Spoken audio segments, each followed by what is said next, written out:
కలియుగం వస్తుంది. కలి వస్తున్నాడు. ఒక స్త్రీకి నిండు కురుసభలో జరిగిన వస్త్రాపహరణం ఇంత విధ్వంసానికి దారితీసింది. అలాంటి అఘాయిత్యం కలియుగంలో రోజుకొకటి జరగబోతుంది. భూమాత కూడా అన్యాయం అనే బరువుని మొయ్యలేక బీటల బారుతుంది. మానవులే కనిపించిన అసురగణాలుగా మారి స్వార్థంతో బతికే రోజులు వస్తాయి.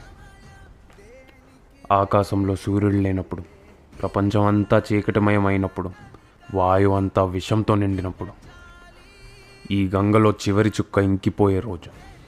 అలాంటి రోజు వస్తుంది. అలాంటి రోజు రాకూడదంటే మార్పు రావాలి. మార్పు నీ చేతిలోనే ఉంది మానవా.